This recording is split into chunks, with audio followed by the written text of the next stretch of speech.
Hey everybody, you've probably seen it on social media by now. I've seen several of you asking questions about it, and I just want to get ahead of any rumors that are going on out there about the truth.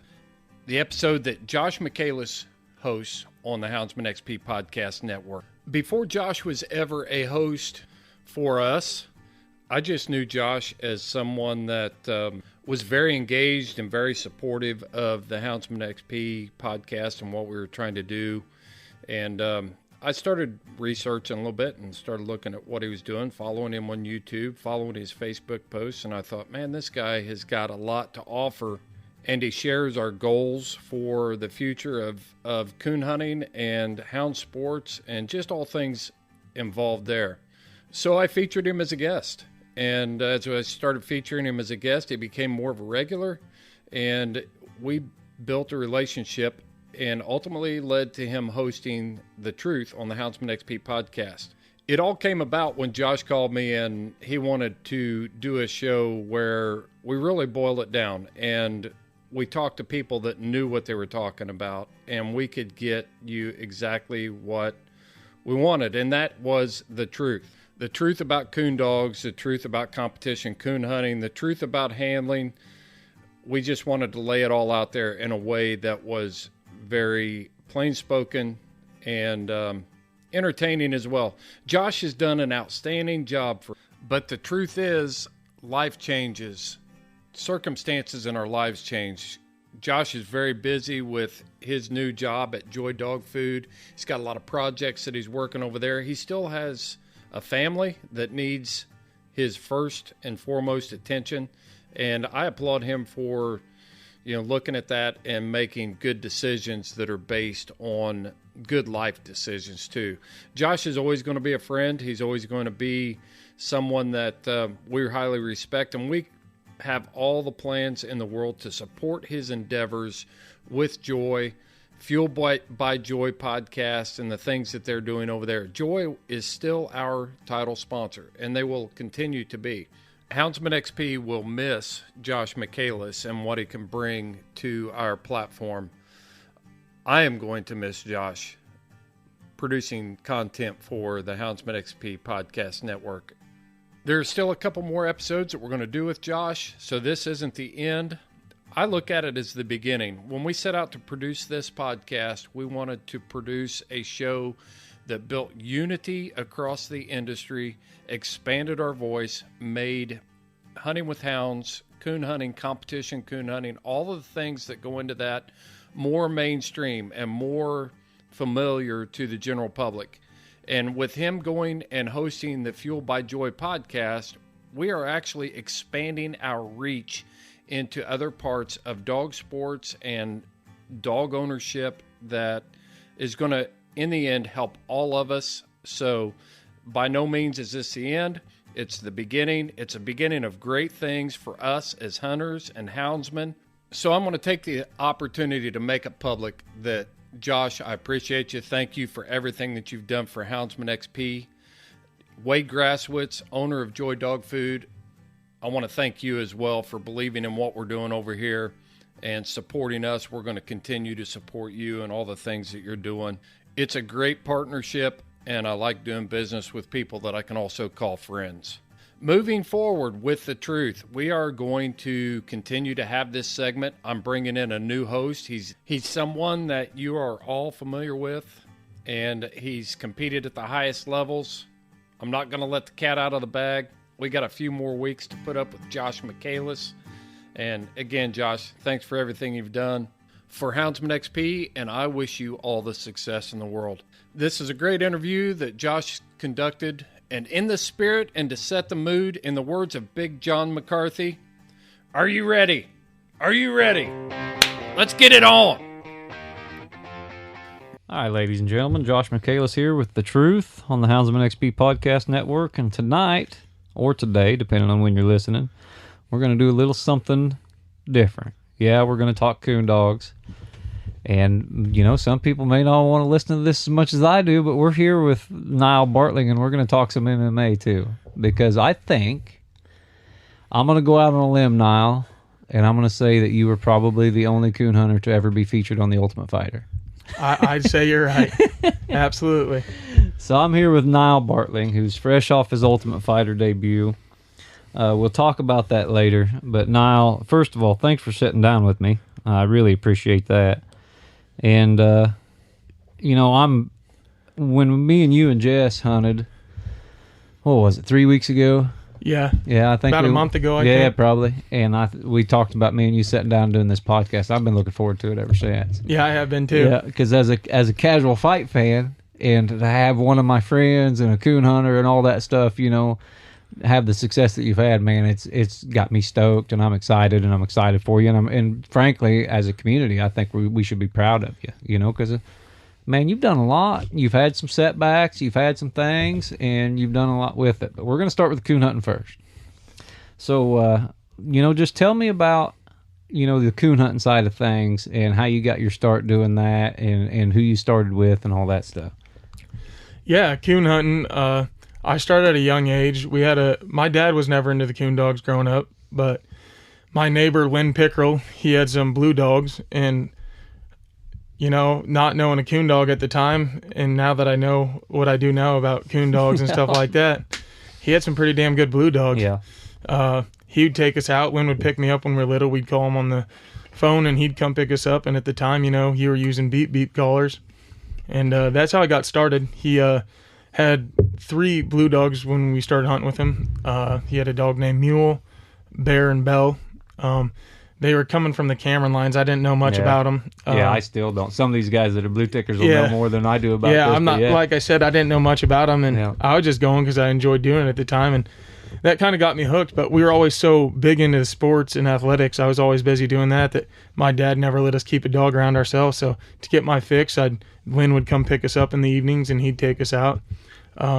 If I remember right, we'd tree 6 or 7 coons a night with those dogs, and at the time I didn't know much about hunting, so it was always interesting to, look back on it and be like, damn, those are some good ones. I'd go back to a heartbeat and go hunt one of those, and I'd like to take them to a comp hunt, Yeah. Well, how old was you when Lynn was packing you around? No, I was probably, when he started packing me around, probably 9 or 10, and then he took me until, I didn't hunt much, I'd get through junior high. I went with him up to that point, and then I got so busy into my sports career that I didn't get to go much. But I just remember nights we'd go out, we'd end up I remember Bob wiring bobcats out of holes at those blue dogs. His female Belle, she got started on lions, is actually how he got her. When he got her, she was started on that. So we had some interesting nights with those beep callers running cats, 3 or 4 miles at a time. Yeah, that's cool. I always want, because we've got some guys that hunt cats right around the house. I've always wanted to do that too, and just with straight cat dogs in the daytime, I think it'd be a lot of fun. But when did you get the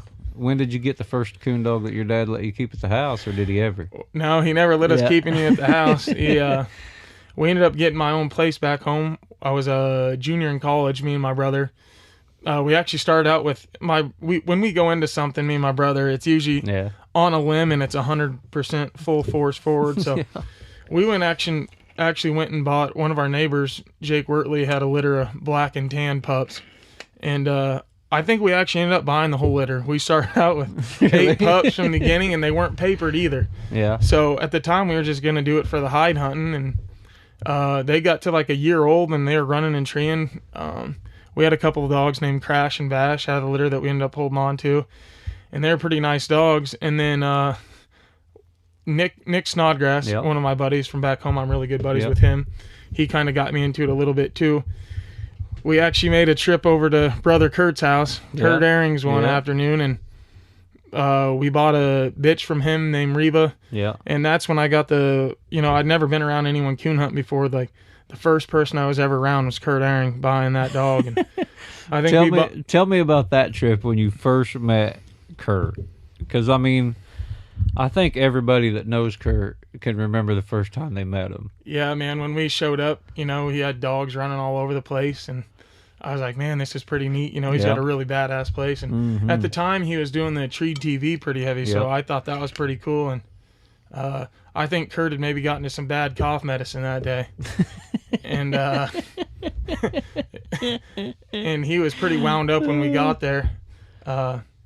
We went and looked at this bitch. We looked at, I don't know how many other dogs we looked at. at the time he had cold sweat and sweated at his place too, you know, so he stud nose and TrackMan was there. Yep. Man, we went there with knew nothing about coon hunting. When I left, I felt like I might knew something, you know. Yeah. Ended up buying that female from him for I think $2,500, and she was off. Is it World Champ? Is it X Junior? X Junior. Yeah. And Water Oak Maple, I think. Yeah. So she was bred really good. Yeah.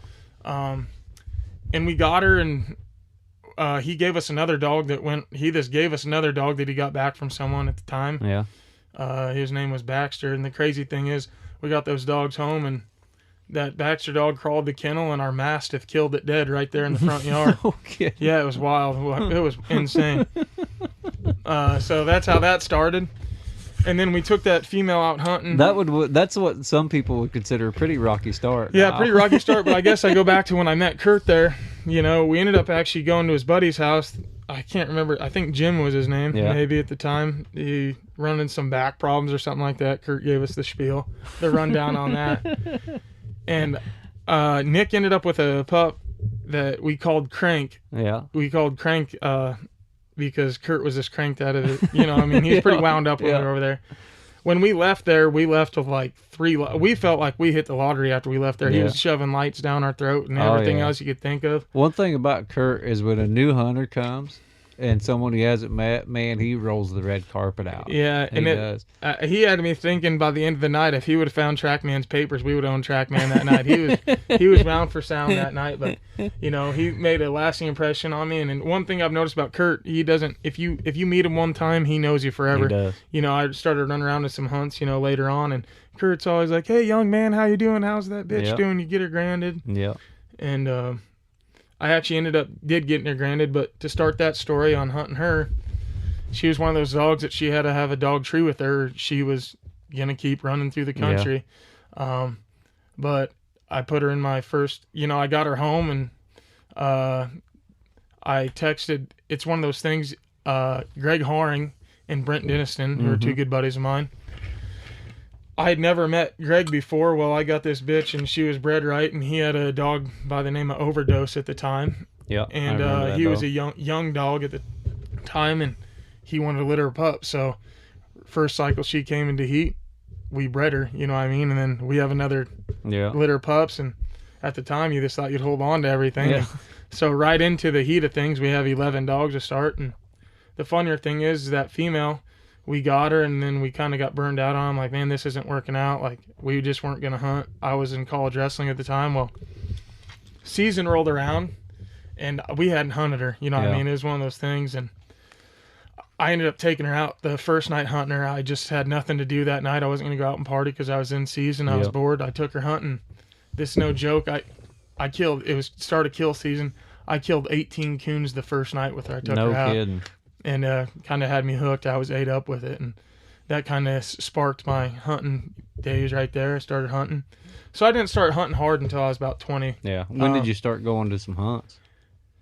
Within like a month after having her, I went to an RQE. I got beat in that one, and then I got beat by a quarter, you know what I mean? And I figured out that I was a better handler than most, you know, just smart about my calls. And so I started running around, and I night championed her and granted her out. I got her qualified for the world hunt. She was always a dog. When I'd get her qualified, she'd come into heat around the zone, so I never got to take her to zones. And then, you know, Greg and Brent kept on me, and they kind of gave me some hookups. I actually got to go down and went hunting with James Turpin, who's a great guy. Good guy and good I was hunter. really happy that I got to meet him. You know, I've been fortunate enough to run around with some of the best in the business, I'd say, you know, for being so new to it. Yeah, we just got done eating supper with Jess Dickerson, who calls himself your bodyguard. Yeah, that's right. Like I said, I owe a lot of my success and, you know, everything that's been going on to Jess and Leanne for really taking me under their wing. I can get back to that here down the road. Yeah, we will. But anyhow, even funnier thing is how me and Jess ended up meeting each other. So I had this Reba female, and then I got a really nice female from James Turpin named Sally. She was a year old, and when I went down to get her, wild story, that was another kind of on a limb deal. You know, I figured I'd save some gas when I had a $500 car that I tried taking down there. That broke down on the way down there, and it's so funny. I broke down in O'Fallon Heights, Illinois, or whatever. The only thing was a Show Me's, which is kind of like a knockoff Hooters. Yeah. And the people in there, the girls in there, ended up letting me stay till close and drink with them until my brother and buddies came with a trailer. So it wasn't and a bad situation. No, it wasn't a bad deal. I made the best of it. Yeah. James had left her papers in the visor of his pickup. We picked her up. We drove her home that night, and he said she was just getting started. And heck, I think I treed 6 singles with her the first night, and the rest was kind of history. She was one of those dogs that, you know, I won, I think, 8 casts in a row with her, and she was really clicking. I was getting ready for Super Stakes with her, and me and my buddy Nathan Kimball, who's my neighbor or whatever, he was hunting with me a little bit, and something wasn't right. You know what I mean? I went on all these hunts with her, and she started leaving trees that night and just kept going and going. Well, push come to shove, she was treeing a cat, a lion or whatever, and that thing whooped the hell out of her at home there, and she's never been right since. Kind of ruined her, but I've always held on to her, you know what I mean? But she kind of quirky about it. She never came out of it. And then when that happened, Greg Horan came down and got a pup from Jess. Well, Jess sent Radar home with him, and it was one of those deals that Greg's like, I don't have time to hunt Radar, and Radar was 4 or 5. He just set in Jess at 10, and started hunting him, and that's the best dog that I had, you know. I did a lot of winning with him. When you come up to our Pro Classic, was you hunting Radar? Yeah, that was actually the first week I had met. That's the first night I met Jess. Yeah, I thought you were. He's like, bring Radar yeah. out and we can meet each other, because we met through a phone call. Yeah, you know, as weird as that sounds, not really that weird, because that's how coon hunting works. Oh yeah, you know, a lot of these guys, you don't put a face to the name until you finally run into them down the road somewhere. And Jess, he finally got Facebook here a while back. Yeah, so, I mean, Hollywood himself. Yeah, there wasn't very many ways you could get a hold of Jess. Yeah. And half the time I can't even get a hold of him. Half the time calling him. Yeah. He only answers his phone about half the time. Yeah, he's a busy guy. He is. But I notice whenever we want to go to the fishing dock and eat supper, he answers his phone every time. Yeah, he likes that. We can catch up. So you were hunting Radar, and you went to college to wrestle, right? Yep. Where'd you go to college at? I went to Ohio State my freshman year, and then I transferred back home to Nebraska. Yeah. Okay. For the remainder of my career. So you spent 3 years at Nebraska, 1 year at Ohio State? Yeah. Yeah. Yep. And so whenever you're doing the college wrestling and you're still hunting at the time, I mean, how did you manage? Because, I mean, that's, college wrestling ain't easy. College sports of any kind is pretty rough, you know. I mean, how'd you manage that to keep hunting and wrestle and all that stuff as well? I mean, the hunting was my outlet. You know, it always got me into the right state of mind, I'd say. You know, a lot of people will be like, how can you go out and do that every night? Well, when you get the release from it that I get out of it, you know, it's always the most enjoyable thing. Do you think that is because, you know, your sport's a contact sport? You know, now MMA, but before that, wrestling, you know, you think that there's a lot of, like for me, sometimes when I'm getting dogs ready for a hunt, it's not relaxing. You know, it's stressful, and I'm trying to get a dog ready, and it's not operating the way I want it to and stuff. But that's not as stressful as stepping on the mat to wrestle, or stepping in the cage to fight it, you know, in MMA, you know. So, you know, you can look at it. You think that's why you know, because you were doing combat sports, it was easier to look at it as kind of a release? Yeah, I think so. And, you know, you start putting so much pressure on yourself, you know, it kind of takes a little pressure off, you know, when it's a little bit on your dog. Yeah. And I knew how consistent I was with it, and I know that consistency usually leads to, you know, winning. That's a good concept, that the pressure gets transferred to the dog. I never thought of that like that. But, yeah, that's great. But so you were hunting Radar through college too? I started hunting Radar, so I had a 1 year wrestling left, you know, when I got Radar. When you got Radar. And so it was kind of one of those deals that the stars lined up perfect, because as soon as I was done with my wrestling career, you know, I got right in. That's when I really started pushing these competition hunts hard. Yeah. I'd go to them all over, and at the time I was just broke as hell. Yeah. Not that I've done any better, but, you know, at the time it was my release. That was my competition, you know. Yeah. It helped me transition into it's so hard when you compete at a high level for so long, like transitioning into being just like a normal civilian. I know that's hard to say, but I'm just so ate up with like the winning and the drive to keep chasing after something bigger that it's tough to one thing that I know about you is that you're not hard to be on a cast with. You know, you're pretty pleasant, pretty good handler, you know, nothing uncalled for, nothing loud, nothing crazy. And you would think, you know, coming from your background in combat sports and things like that, that, you know, it would be hard to translate, you know, that, because there's a big difference between fighting somebody and then fighting at a coon hunt. You know, is it hard to make that switch? I mean, for a time it was, but yeah, when you get so used to, like, you know, having that competitive edge, you know, a lot of times if you just keep your mouth shut, you know, those people that are getting you fired up will make a mistake because they can't handle the pressure. That is a very, very, very good point, and I've seen that displayed a lot of times. Jed does that. Jed's a master at that, letting people cut their own throat. Yeah. But so you went from, when did you make the transition, and we're going to get into the fighting stuff a little bit now, but when did you make the transition from wrestling to MMA? Well, so when I got done with my wrestling career and I was chasing coon hunts around a lot, that's like I started partying quite a bit, going out on the weekends and, you know, being a bigger guy. And like I said, I get along with everyone. Yeah.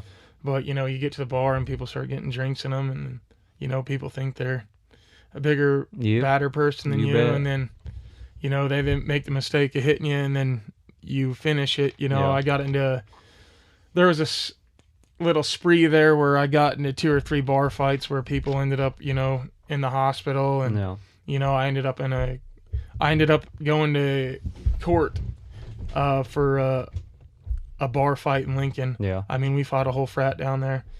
And I was in a 1.5-year court case. And Derek Minner, one of my good buddies from back home, he was always just riding me like, you got to get in the cage, you got to get in the cage. And kind of after, you know, that bar fight, you know, within 30 days after being found not guilty, I got into the cage within 30 days after that.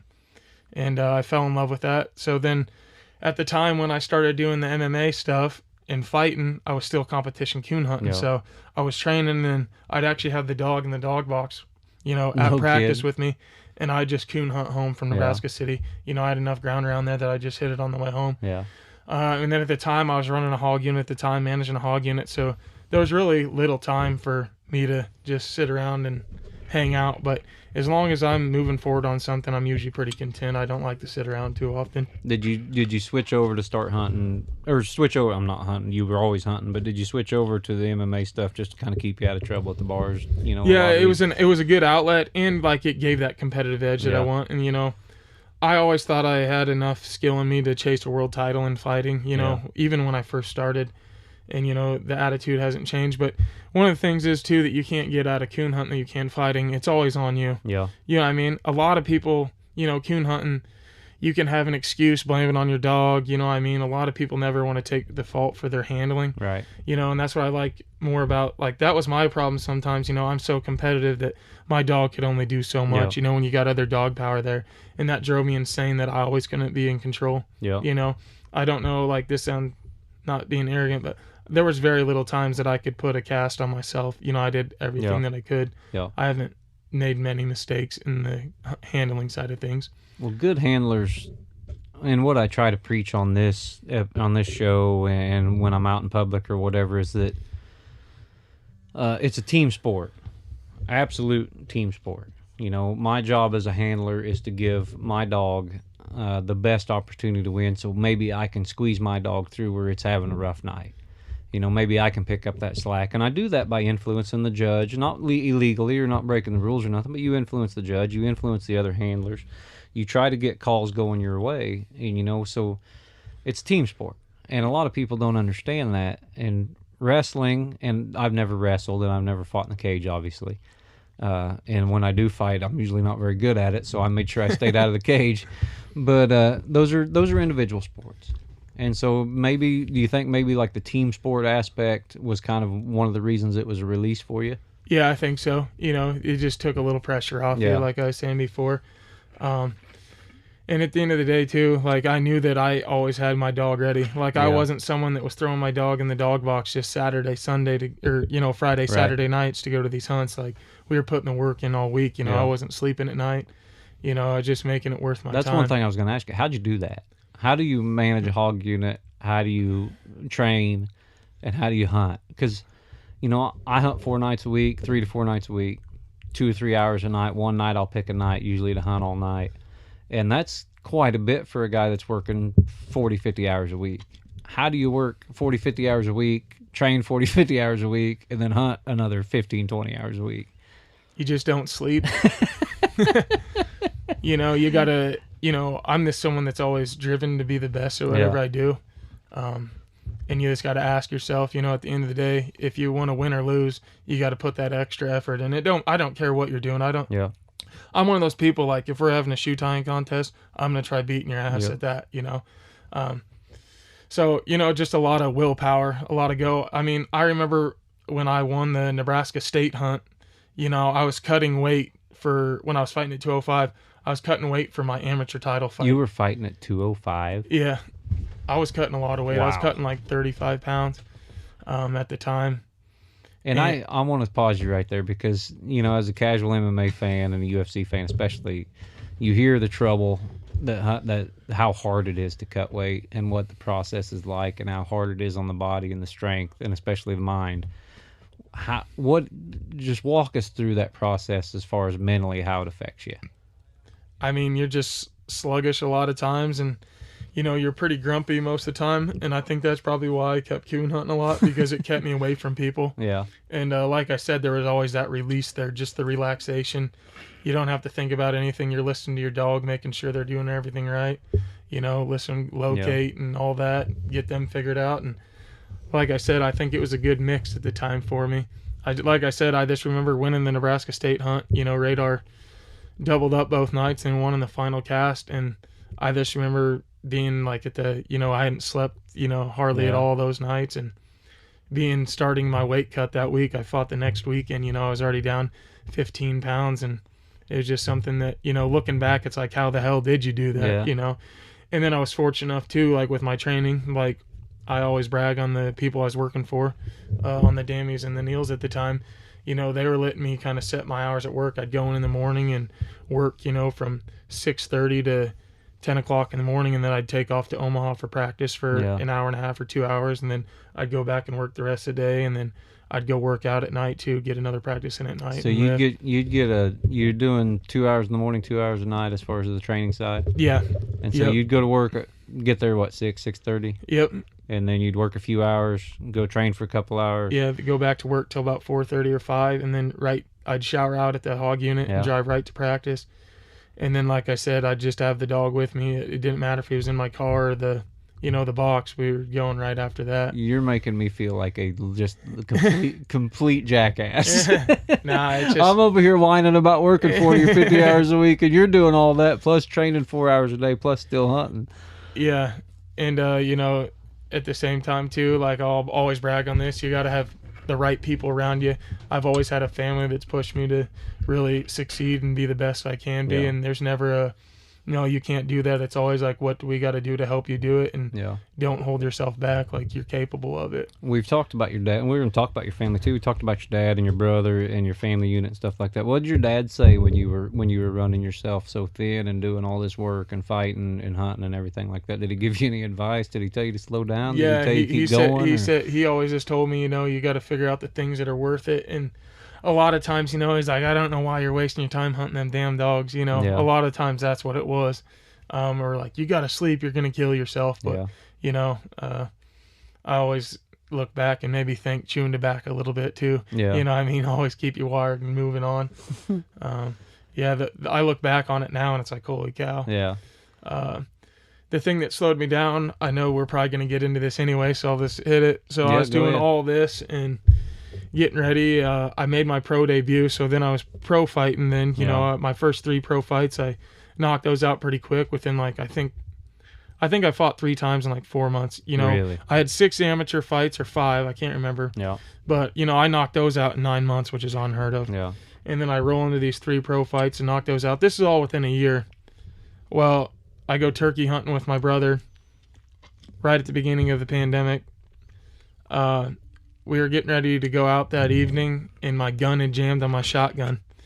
And that's when things changed for the worse there for a while.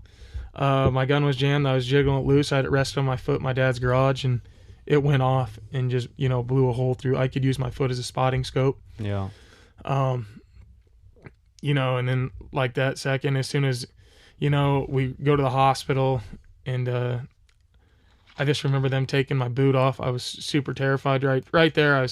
I'd started crying like before they even taken off, because I just figured, I had so much going for me. And you'd had 3 pro fights at that time. Yeah, I was 3-0. And that was when I first started, because I'd met you. I knew you. Yep. I knew you were a hunter. Got along great whenever we visited and when we was around each other. And I started following your career, I think, after your second fight. And you know how it is, guys fighting regional fights and stuff like that. And you pay attention. You're like, man, that's cool. I know he could beat me up, but I don't know how great you are at the time. Mm-hmm. And then I got to see some footage of your third fight, and I thought, Nyle looks pretty good. He's, this guy moves around good for a heavyweight, or I guess he was fighting pretty small then, but yeah. I said, this guy moves around good. I hope he really makes it. He's got some talent. And then this happens. Yeah. And I was sick for you. And I thought, man, that's a career ender, is what a lot of people thought. And kudos to you for coming back from that. But what was you just finished off by taking your boot off at the hospital. What happened after that? I take my boot off, and the worst thing is, like I've told plenty of people this, is I didn't want to see my dad. Yeah. Like, Like my dad's someone that cut us loose with a 22 at 5. What I mean? Like, me and my brother was the kids that my mom was calling the cops during the week, because we'd go to the creek in the morning and we wouldn't come home till midnight, that young. And, we'd preach gun safety, and you just get so comfortable around it. I've seen plenty of guys since I've done it do the same thing. Yeah. You know what I mean? They've just lucked out. You just get so comfortable doing stuff like that. So my dad comes in, and, he was just like, you dumbass, like, what were you thinking? And, that really made me just hurt a little more. And then they take my boot off, and one of my buddies is a cop in town. I just told him, I said, when you see it, don't sugarcoat it. I want to know. And he goes, it's not as bad as you think. And then I looked at it, and at the time you couldn't see all the way through it, but it was mangled up. And, right there in that moment, sitting there, I just told myself, like, I'm not going to let this define who I am as a person. Like, from here on out, it's take care of it. And, the first thing the doctors say during COVID, I just remember it was like 5 o'clock in the evening when I did it. And I sat in a hospital room, in an ER room. I got transferred to Lincoln. I sat in ER until 3:30 that morning, until they operated on me. And the first thing the doctor said is, and you couldn't have any family there at the time. It was just me. That's crazy. So I'm in the hospital for a week by myself, and it's me, like, kind of making all these decisions. And I just told him, I was like, I got offered a Contender Series fight. Like, they were talking about it right before I shot myself. And it was like one of those deals that, like I told him, I have a pretty promising fight career. Do whatever you can to save this foot. And, they were telling me, like, hey, your body's got to respond to this. You know what I mean? Like, if not, we're going to have to take your foot because of the infection. And doctor put me in the first night or whatever. And they said, hey, you're not getting any circulation or whatever to your foot. Like, this isn't looking good. Well, I just started thinking positive. Like, I didn't get negative. I just stayed positive the whole time. Like, I'm going to do this. I'm going to beat this. And, and then all of a sudden, like, hey, your body's responding well.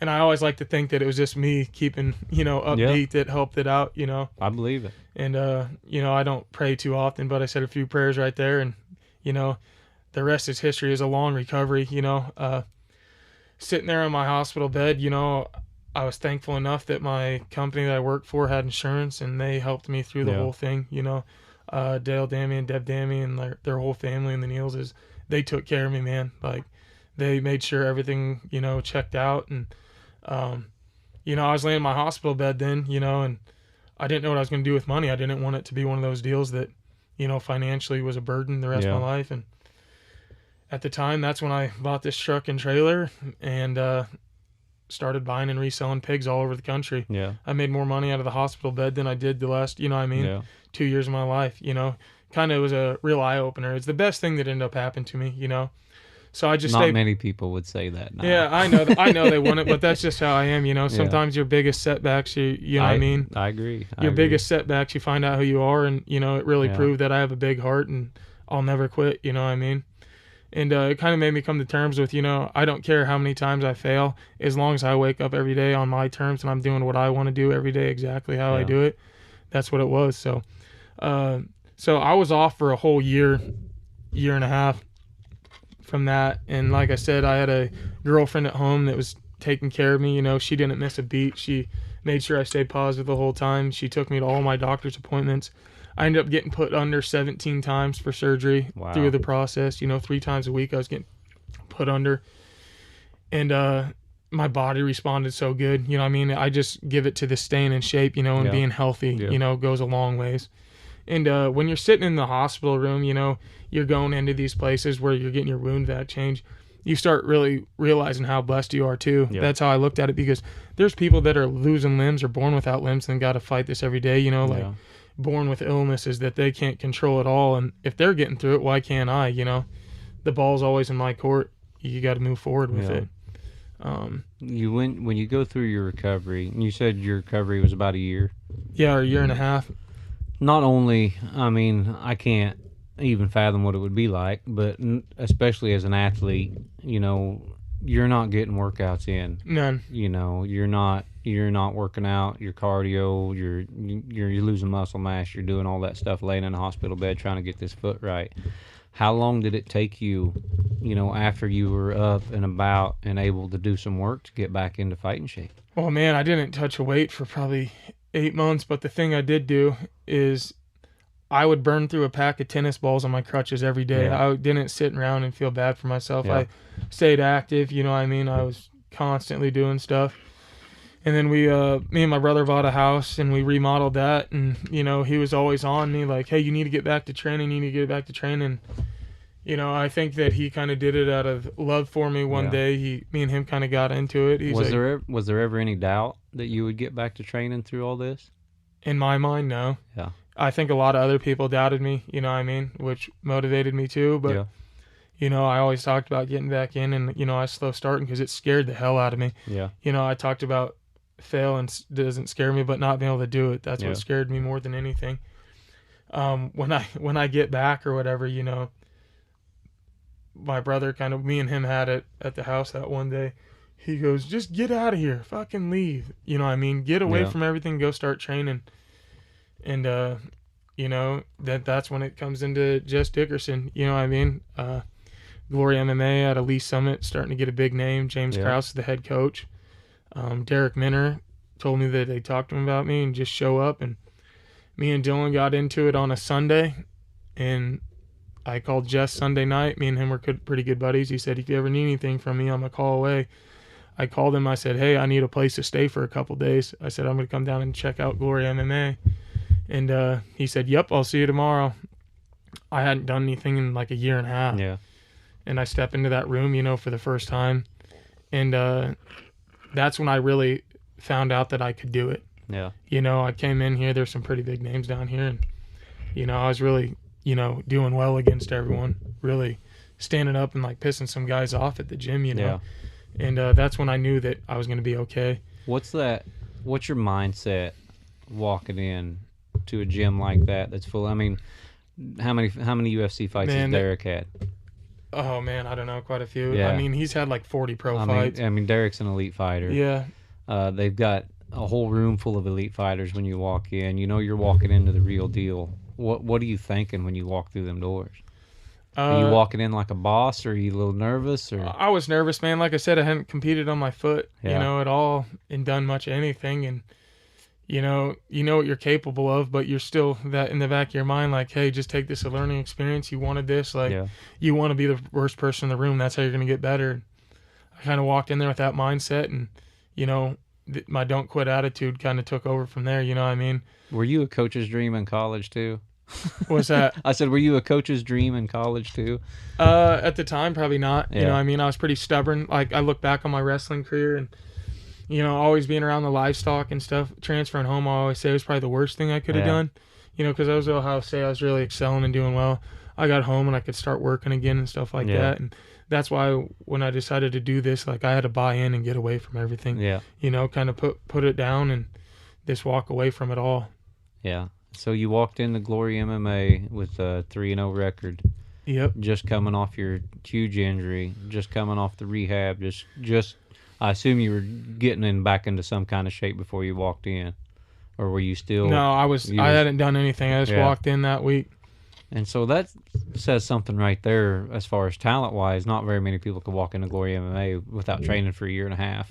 Yeah, for sure. Like so, I said, once you wrestled, though, like it never goes away. Yeah. When you're at a high level like that, it helps out so much.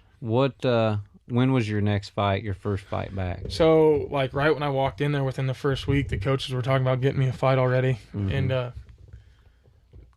And I walked in, and I think within 2 months, they had me on a fight schedule, like scheduled fight, and at the time I didn't have a place or anything like that. And, I'd never met Leanne before until walking into Jess's that Monday, you know what I mean? Yeah. And I stayed in their basement for, it was supposed to be for a couple days, and it turns into, Jess and Leanne had a 6-month roommate there, and they took care of me. Like I said, if it wasn't for them, it'd be a whole different story without them in it.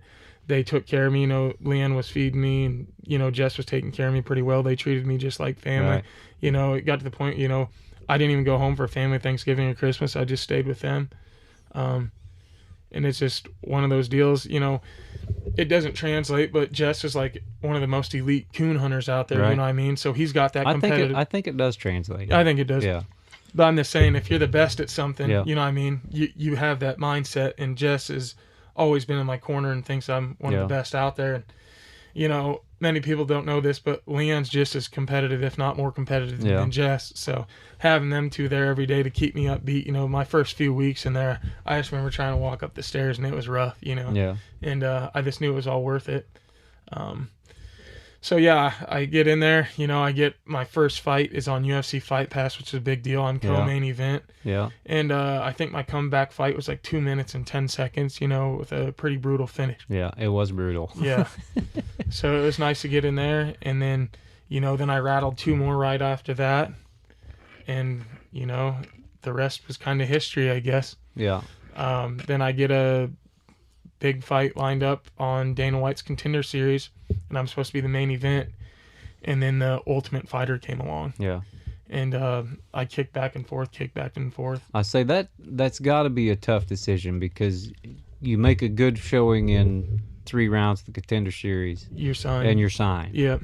But, Ultimate Fighter, the odds of getting signed maybe are just as good, because they'll sign some guys here and there that maybe will take a rough loss but still perform well or something like that. And they do that on the Contender Series sometimes as well. But, that's got to be a tough decision between the Contender Series and the Ultimate Fighter, which would be, and frankly, Nyle, that's a decision hundreds of thousands of MMA fighters would love to make. Yeah. They would love to have that opportunity. And like I said, I know no one else has been in that position before, so it was hard taking outside advice. Yeah. You know what I mean? Yeah. Because not many people have had too high up, within they were within a week of each other. My quarantine started the week of my fight week would have been there.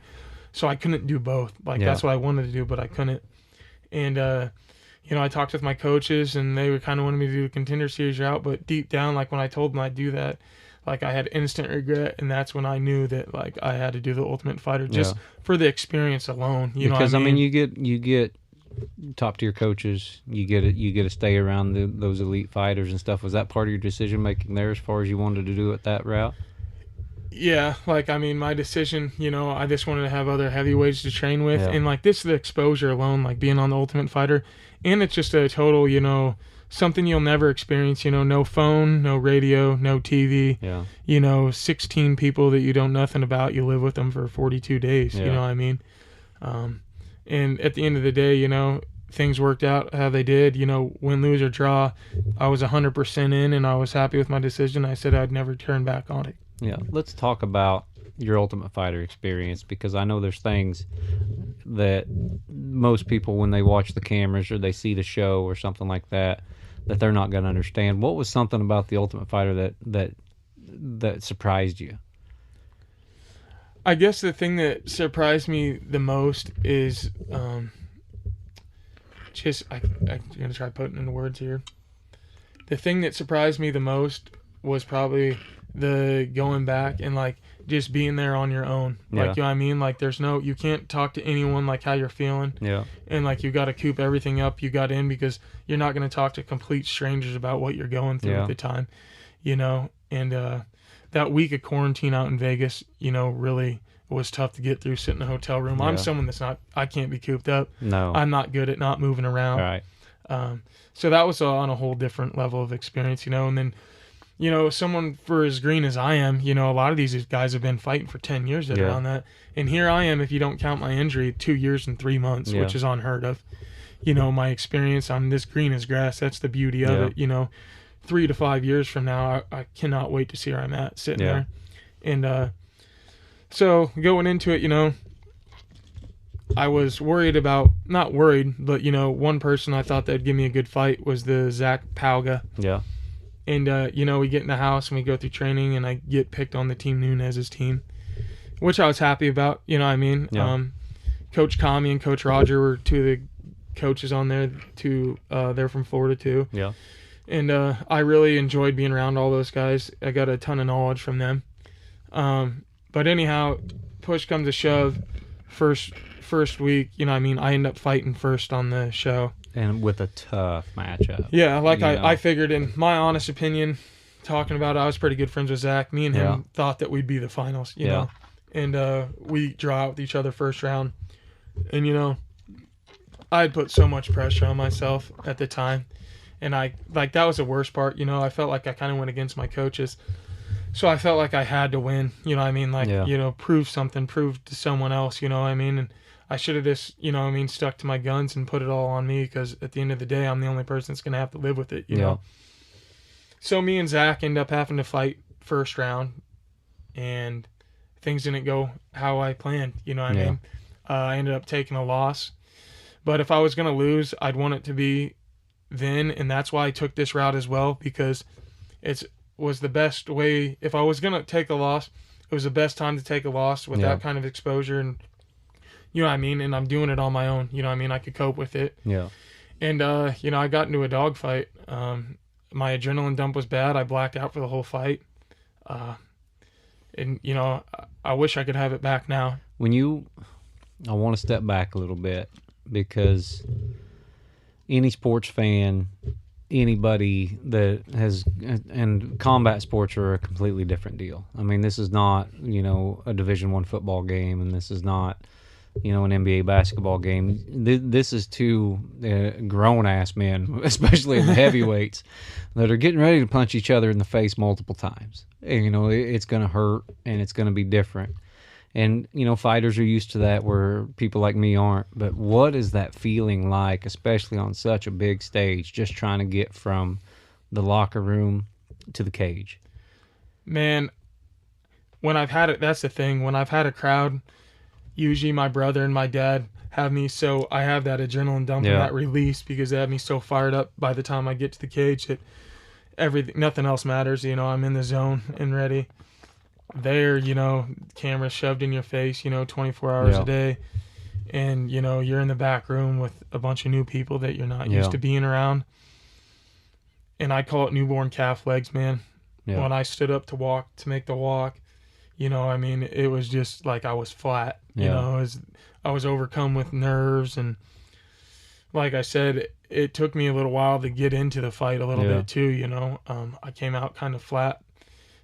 A little flat stepping into the cage, but I kept my pace high. And that's an understatement. Yeah. I kept my pace really high, and I think it came to bite me in the ass at the end of it. Like I said, they ended up giving him a unanimous decision.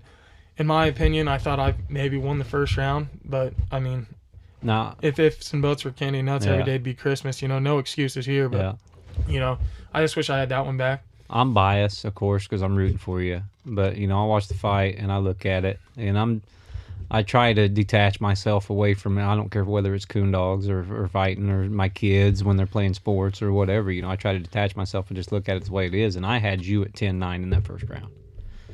That last minute and a half where you controlled him. You landed some shots early. You landed some landed some kicks, landed a couple punches. He got you real good with the knee and the solar plexus, it looked like at one time. And so I've got an even round up until the last minute and a half of that round. Yeah. And then you get the takedown, you control him on the ground, and that's, to me, if I'm a judge, which I'm not, I would give you, I give you that round because of that last minute and a half, because I'm looking at a draw until then. Yep. And then the last round, man, your pace, and folks, anybody listening to this, they can go watch it. Ultimate Fighter. It's on ESPN Plus. Yeah, ESPN Plus. I just watched it on my phone earlier, and you can watch it. It's episode 1. It's fantastic. And just to watch one of my friends on ESPN Plus, fighting the UFC Ultimate Fighter is cool enough anyway. But your pace was so high in that first round, and for the first really 4 minutes of the second round too. Yeah. And you done a lot. You were the most active fighter in the second round, but that last 2 minutes, you go for the takedown, he gets you on the ground a little bit, he lands some glancing shots and stuff, and I think that just what put him over the edge. But yeah, I had it as a very, very close fight. Yeah. And then since it's on the Ultimate Fighter, it's just 2 rounds. Yeah. And I really was hoping that they give you a third if they think it's close. And that's kind of stung a little bit. But, at the time being, when I get done with that fight, it's just, I get out and then, like, I have some guys on my team, people on my team, like, yeah, man, like, you got to get better at this, this, and this. So I didn't get to watch that fight until it came out and aired. And how hard is it to watch a loss to a guy that hasn't lost yet? Man, it hurts. Yeah, I bet it hurts bad. It hurts. It hurts me because I'm rooting for you. I can't imagine. I was broken, man. Yeah. The Ultimate Fighter ended on the 12th. I actually fought on the 17th of February, and that was a rough. It's been a rough go. 2 months I was just in the dumps. But the best thing about that is, I'm someone usually if I have a setback or a fall down, like I'll learn from it. A lot of people say they'll learn from it, but they're just saying that to make people happy. Yeah. I promise you that I'm learning from it, and I'll make the changes. And, I got to figure out a way to not put so much pressure on myself and feel like I'm letting everyone down, because I got to do it for myself. I got to become more selfish, a little bit. And just... I agree. Yeah. From my standpoint on it, taking that loss, if I'm going to take one, it's not going to set me back at all. It just brings my stock up, especially losing. I stepped up a huge level in competition. That guy that I fought, he's a badass. There's no bad fighters on the Ultimate Fighter. No doubt. But so I get that. So I got that out of the way, So, finally watching it, I was, I'm not satisfied with my performance, obviously, but it made me feel a little better, because I thought I went out there and just laid an egg, and then I watched it and I'm like, man, I thought I won the first round. You know what I mean? Like, it wasn't a bad performance, so I can hold my head a little higher after that. I've seen folks lay an egg on the Ultimate Fighter and the Contender Series. That was not it. I appreciate that. That was definitely not it. And I know, like, last time me and you hunted together down here, me and you and Jess went out and turned them pups loose a few times, and you couldn't talk about it then. The show hadn't come out yet. You hadn't fought yet on the show. And man, I wanted to grill you so bad. Yeah. and you couldn't talk about it, which I understand. But, luckily we scheduled this podcast around to where we could. Yeah, I'm pretty excited that you did. It's nice that you're actually the first person, and this is the first time that'll come out that I've talked about it. And it feels good to talk about it. I don't get too much, but I will say that I really do think that the finals of the heavyweight tough, was fought in the first round. Yeah. And I think as things play out, everyone will see that. Yeah. The other thing is, going back to Jess and Josh taking me out hunting when I was back, when we went out 3 or 4 weeks ago, I ended up taking a tick home that night that had Lyme's disease and Rocky Mountain spotted fever, and that damn near killed me. I was around like 105.5 degree temperature. Yeah, and I didn't even know that till tonight. Yeah, on bed rest for about a week and a half, and was no contact until this week. So it feels good to get back in the scheme of things. So, what do you got? What's your future look like as far as the MMA goes and the coon hunting? Man, I really think, looking down the road in this MMA path that I'm on, I'm going to buy in even more than I did. Good. I'm planning on making a run at a world title. I really think I'm capable of it. Yeah. Like I said, I'm green as grass, and, this consistency and hard work usually takes care of itself, and I'm someone that's not scared to do that. As far as coon hunting goes, I always have a coon dog around. Yeah. And my brother's got 2 boys. They're 2 and 1, so hopefully we'll be getting into the youth hunting kind of things here down the road coming up. I'm excited about that. I'll tell you what, it's going to be hard if I'm judging one of them boys. If you're on there spectating, I'm going to really mind my calls then if I'm judging. That's right.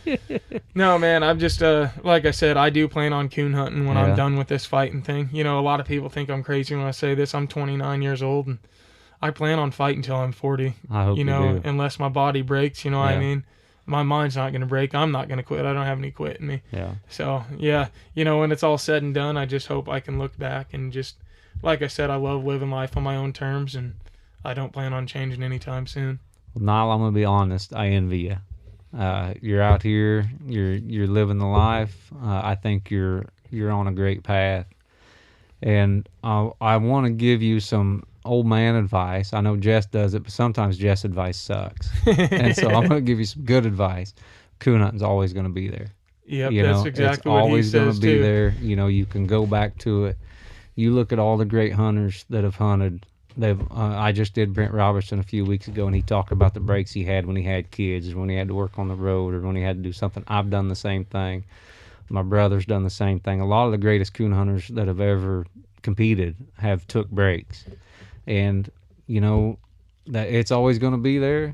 Your fight career is not. It's a limited deal, and I really hope that and I think you will, that you just take that bull by the horns and really run forward with it. Yeah, and like the nice thing is too, like, through coon hunting, I've made so many connections that I kind of feel like I'm part of it all the time. Like people with like you, and like Nick Snodgrass, and then the Binghams, and then like I'm really good buddies with Wes Hamilton too. J.R. Gray. I think Wes might be your biggest fan next to your girlfriend. Yeah, that's right. So like Eric Emery, like all those guys, I stay in, good with the guys coon hunting. Kind of makes me feel like part of it, even though I'm not. But, it gives me something to look forward to. I still watch all your guys' interviews, and I listen to your podcast every week. Like, that's why I'm so excited to be part of like the elite group that you got on here. And put me on here and get me some exposure out there. Well, now, what I want to say is you look at the adversity that you've overcome with your shotgun accident. You're just getting over Lyme disease and Rocky Mountain spotted fever. This loss at the Ultimate Fighter is nothing compared to all that. Yeah, like I said, I've been through it all, and like I said, losing's the thing that's the least of my worries. Right. You know what I mean? Like I said, I'll continue to fail a million times as long as I'm getting back up and moving forward. I'll be all right. Now, first of all, I want to thank you for sitting down with me. I always enjoy hunting with you. I always enjoy hanging out with you. You're a cool guy just to be around, whether he's a fighter or not. I'd probably still be sitting here doing this interview and we'd be talking about something else. But the MMA stuff, congratulations, first of all. Thank you. Because, it takes a lot to be elite at anything. It takes a lot of effort. It takes a lot of hard work, and you've put that all out there. And, as a community, your coon hunting community and your coon hunting brothers, we're super proud of you. We really are. I appreciate that. And so, if there's anything else you want to add before we shut this off?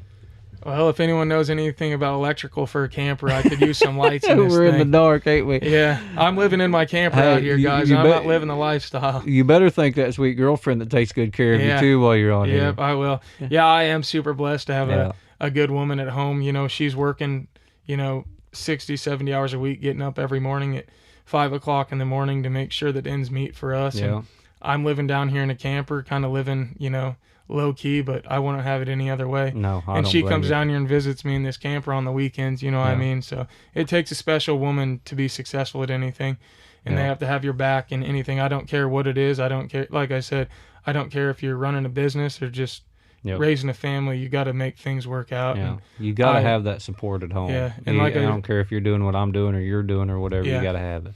And it's just one of those deals that we've meshed well, and she's been there every step of the way. And it's, she got me through this loss too. I'll give her that. It's not easy going through it with someone as competitive as me. Yeah. Going through a loss that I went through, and like the mental stress that causes for both of us. And she's been so good in that aspect. She's never let me hang my head. She's always made sure that I'm proud of what I do and where I've came from. Yeah. No, and she's proud of you. We're proud of you, Nyle. I'm gonna be watching your career as a fan and as a friend. And like I said, thanks a million for sitting down with us. I hope you continue on the path that you're on and you focus on the MMA stuff, because like I said, that coon hunting will always be there. And of course, I'll come down. We'll turn some dogs loose every now and then too. Yep, I'm all right with that. Hopefully, I can get back on here talking about a world championship. Yeah, I want to see it. Yeah, that's the plan. I want you to be the first coon hunting heavyweight world champion that goes back into coon hunting, maybe win a world championship there that'd too be someday. pretty awesome. I think that coon hunting world title might be a little tougher. there's not as many bumps and bruises, but it's hard to do either way. Yeah, that's right. So, Nyle, thanks again, man. This was great content. I really appreciate you sitting down. I think it went really well, and I think everybody's going to really enjoy it. Awesome. Thank you. All right. Keep doing what you're doing, Josh. As far as coon hunting goes, you're really growing the sport, and, you're always big in on the youth hunts, along with Jed, putting together that trader hunt, and just people like you that'll keep the sport running for years to come. I'm gonna take that segue and I'm gonna pimp new youth nationals. I believe it's the second weekend of June coming up in Paducah, Kentucky. So anybody wants to get their kids ready down there, me and Jed and Steve Yant and Chris Freiberger and all them guys are gonna put that hunt together, and it's gonna be a great time too. So. And one other thing I guess I will say before I get off here, I'll put this out as networking. If anyone out there in the country wants to sponsor me, I'm always looking for sponsorships. How do we get a hold of you now? What's the best way? You guys can get a hold of me on Facebook. Yep. I can give Josh my number here. Yep. He's got that. We can meet up that way. Like I said, it's a tough sport to be in, and it's tough for me to try to keep a job and make money another way. And, anything helps. Yeah, it means I a million. agree. And if anybody, this fight game's rough. I mean, there's a lot of good talent. There's a lot of guys out there that just need a chance. If anybody wants to help Nyle through sponsorship, man, just get a hold of me on Facebook, Josh Michaelis. You can get me through at Big Show Josh on Instagram. You can look up Nyle on Facebook and Instagram as well. And maybe we can get something going here, help you out, because I know, man, we would love to see you, on that main card on UFC 279, 280, 290, one of these days, Absolutely. That's the plan. It's not if, it's when. Yeah, and I'd be more than happy to help. And so, thanks again, Nyle. I mean, this was awesome. I had a great time. Thanks for the hospitality. We'll thank Jess for supper. Yeah, thanks, Dick. I appreciate you for everything you do for me. All right, and then we're going to sign off there. This is Josh Michaelis with The Truth on the Houndsman XP Podcast Network. Thank you for listening.